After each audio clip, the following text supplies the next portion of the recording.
Hello everyone and welcome back to Hello Word. I am Alex, your host, and I am so excited to have you join me for another episode of our language learning journey.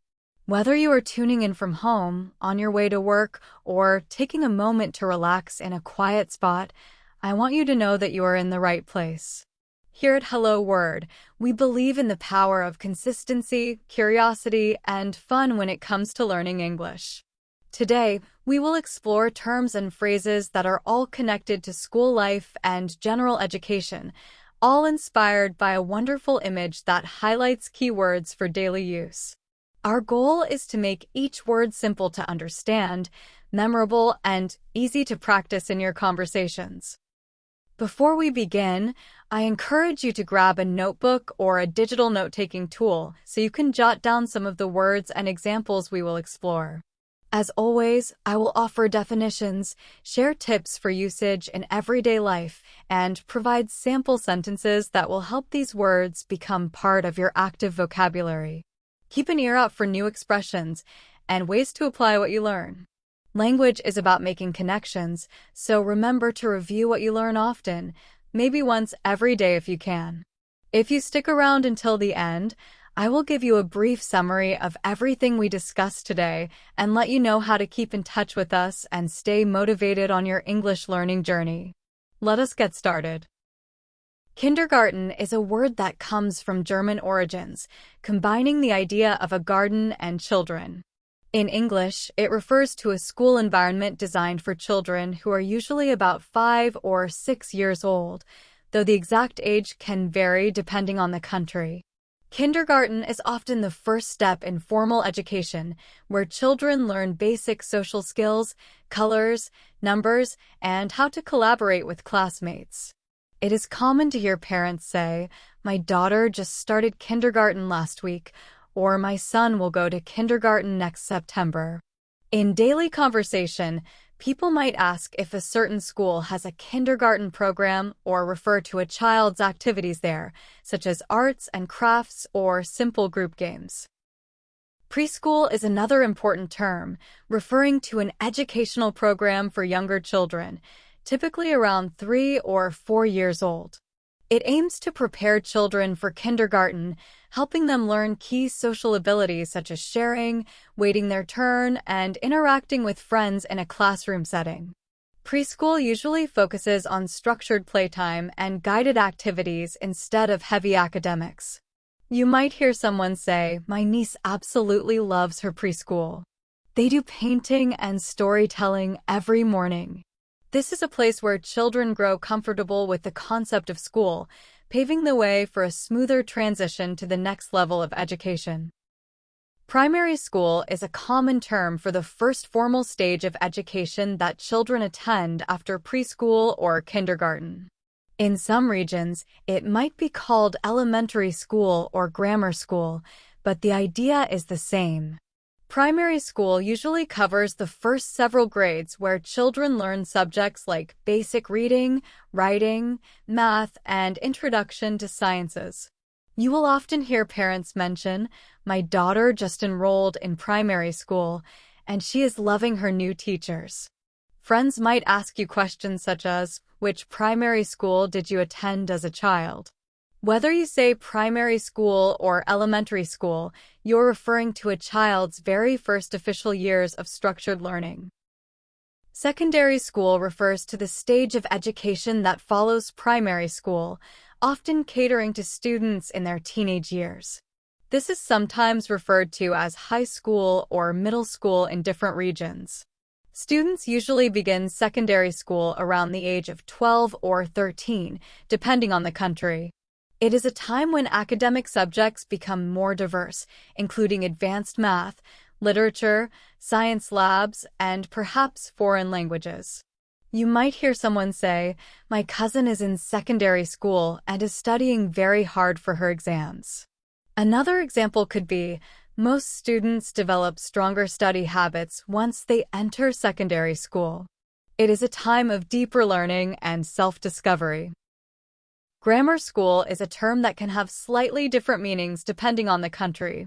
In some places, it refers to a more traditional or academically focused secondary school. In others, it is synonymous with an elementary or primary school that might emphasize foundational subjects like reading and writing skills. For example, you might hear, "My grandfather went to a grammar school in his hometown, where he studied Latin and classical literature."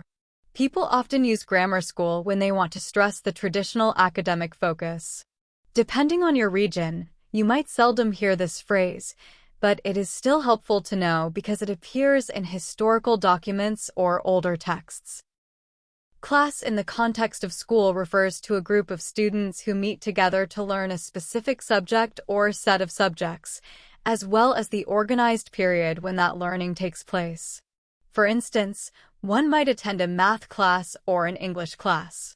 The word class also can refer to the graduating year, such as the class of 2020 is preparing for a reunion. In daily conversation, you might hear someone say, "I have an online class this evening," or "My first class starts at 8 a.m. Class is used so often in the educational environment that you will see it in schedules, syllabi, and school announcements. Exam is a common word that stands for a formal test of knowledge or ability in a particular subject. Exams can be administered in written form, orally, or sometimes practically for specific skills. They often come at the end of a term or semester, measuring how well a student has understood the material covered in class. People might say, "I have an important exam next week, so I need to study all weekend," or "Did you pass your driver theory exam?" In everyday speech, the word exam sometimes gets replaced with test, especially for less formal assessments. However, exam usually implies a more significant or official evaluation. Assembly hall is the name given to a large room or space in a school where students and teachers gather for events, announcements, and special presentations. In many schools, the assembly hall is used for morning announcements, award ceremonies, or even musical performances. You might hear people say, "We had a fun show in the assembly hall this afternoon," or "Everyone meets in the assembly hall before we leave on the school trip." The assembly hall is often a central location in the school building, big enough to hold large groups, and it can also be used for conferences and graduations in some cases. Computer room refers to a specific room in the school that is equipped with computers for students to use during their lessons. Students go to the computer room to learn how to type, research projects, or practice computer-based tasks and software. Sometimes, teachers book the computer room for special assignments such as a technology project or an online quiz. Parents might ask, "Does the school computer room have new software for language learning?" And a teacher might say, "We will go to the computer room for tomorrow's lesson on internet safety." It is a space designed to help students become digitally literate, which is essential in modern education. Head teacher is a term commonly used in some regions to describe the person in charge of the entire school. This person, often called the principal in other places, is responsible for running the school, coordinating teachers, and setting policies that benefit the students and their families. In everyday usage, you might hear someone say, "The head teacher announced a new lunch program," or "Our head teacher is retiring this year." The head teacher is at the top of the school leadership structure, ensuring that education standards are met, discipline is enforced fairly, and resources are allocated wisely. If you have a concern or a suggestion about a school's environment, the head teacher is typically the one you would address. Teacher is a word with broad meaning. It describes the educator in a classroom who delivers lessons, provides guidance, and supports the growth and development of students. A teacher can specialize in a particular subject like math or literature, or they can be a generalist who covers multiple subjects in primary school. You might say, "My English teacher helped me improve my essay writing," or "I remember my music teacher because she inspired me to learn the piano."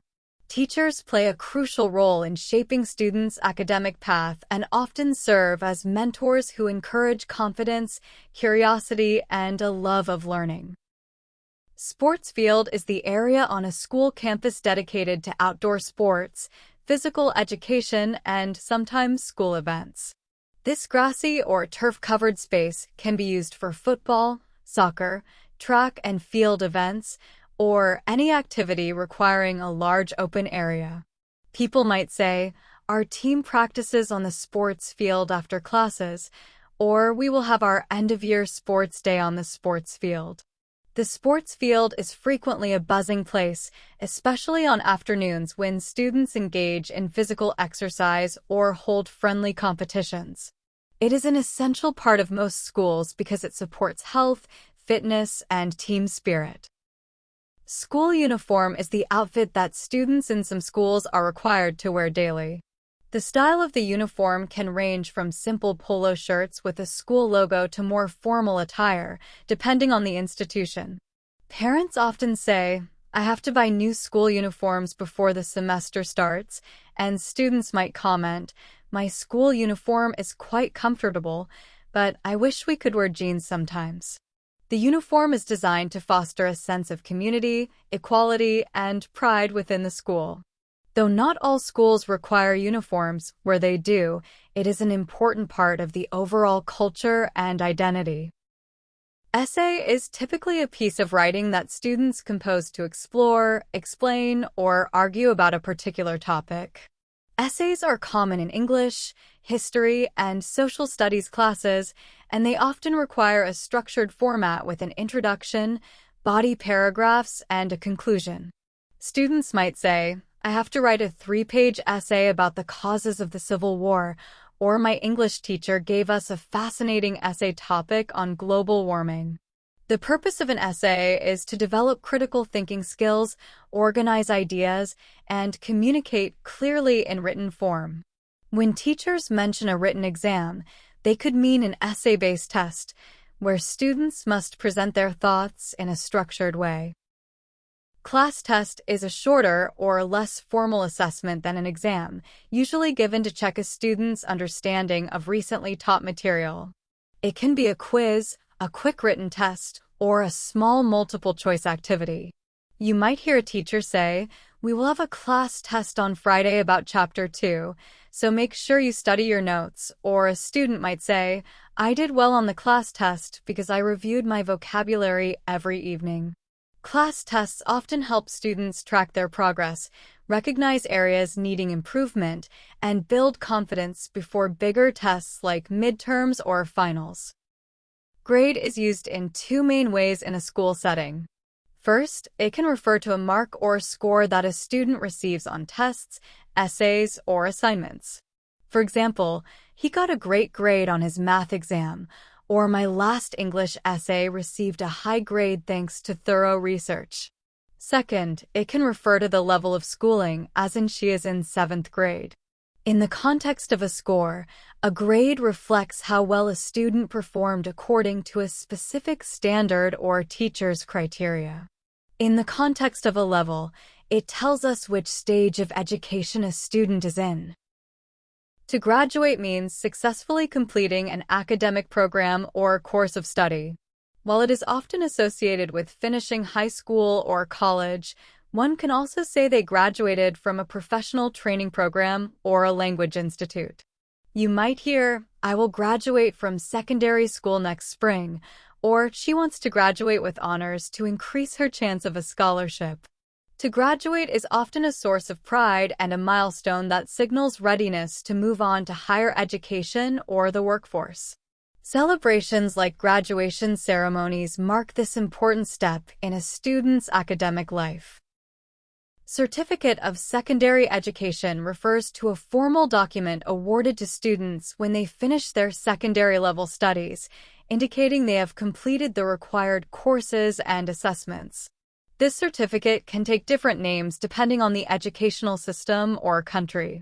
People might say, you must show your certificate of secondary education when applying to certain jobs, or she earned her certificate of secondary education with excellent marks. For many learners, this certificate is an important achievement that opens doors to higher education, vocational training, or direct entry into certain professions.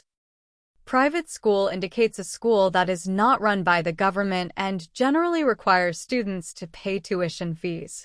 These schools can have different teaching philosophies, smaller class sizes, or specialized curriculum options. You might encounter people saying, "I decided to enroll my daughter in a private school because of their excellent music program," or "my cousin goes to a private school that emphasizes language immersion." Often, private schools have distinct rules, uniforms, or extracurricular offerings. The term contrasts with public school, which is funded by the government and typically does not charge tuition for local residents. Advanced level exams are tests taken at a higher academic standard, often near the end of secondary education. In some places, they are important for university admission, as these exams test a deeper understanding of specific subjects like mathematics, literature, sciences, or foreign languages. People might say, "He studied day and night for his advanced level exams," or "she took advanced level exams in biology and chemistry to apply for a medical program." These exams can be quite challenging, and they play a major role in shaping a student's future opportunities. Good preparation is essential for scoring well on them. Boarding school is a school where students live on campus during the academic term, away from their homes. This type of school typically offers dormitory facilities, dining halls, and structured schedules that blend academic life with activities after classes. For example, someone might say, "I went to a boarding school and stayed in the dorms from Monday to Friday," or "My friend loved his boarding school because it felt like a tight-knit community." While not all families choose this option, many do so for the unique educational environment, specialized programs, or because of geographic distances that make daily commuting difficult. As we reach the end of this episode, let us take a brief moment to recap what we discussed.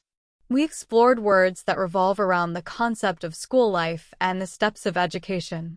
From the early beginnings in kindergarten and preschool, all the way to secondary school, advanced level exams, and the concept of boarding school, we have covered the essential terms that shape the academic journey. I hope these explanations have sparked your enthusiasm for expanding your vocabulary around education, whether you are studying English for personal growth, career reasons, or simply out of curiosity. Language is a powerful tool that connects us with new opportunities, and the more words you gain, the more you will be able to express your thoughts clearly. Before we say goodbye, I want to encourage you to subscribe to Hello Word if you have not already. We have many more episodes lined up that will tackle different settings and practical vocabularies. By subscribing, you will receive every new episode as soon as it is available. Also, please consider leaving a review. Your feedback helps more English learners discover our show, and it motivates us to keep providing the best content possible. Thank you for joining me today. Keep on practicing, remember to review these words often, and stay curious. I look forward to seeing you next time. Have a wonderful day.